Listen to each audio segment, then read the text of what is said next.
Cette saison s'annonçait comme la meilleure depuis que Raphaël a ouvert son restaurant de la rue de l'Hôtel-Dieu il y a 4 ans.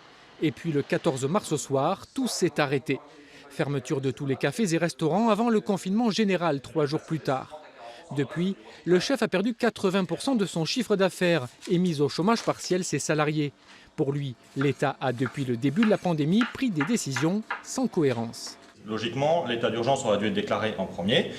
Et à la suite de ça, on pouvait prendre cette décision-là pour protéger la population. Aujourd'hui, on prend des décisions, mais on ne donne pas de date, on ne donne pas de consignes à personne, et on se retrouve dans un foutoir, désolé de le dire comme ça, mais global.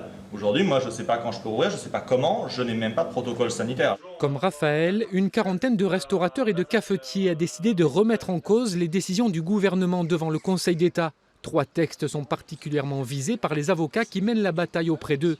Des textes qui n'auraient pas permis de concilier lutte contre la pandémie et liberté de commerce et d'industrie.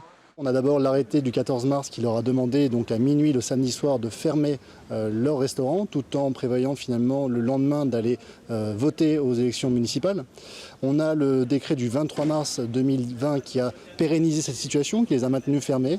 Et dernièrement, on a le décret du 11 mai 2020 qui prévoit la fermeture avec aucune date de réouverture. En effet, la date du 2 juin évoquée par le Premier ministre reste conditionnée à la couleur verte du département. Or, celle-ci n'est pas figée. Une incertitude de plus dans l'horizon des professionnels de la restauration.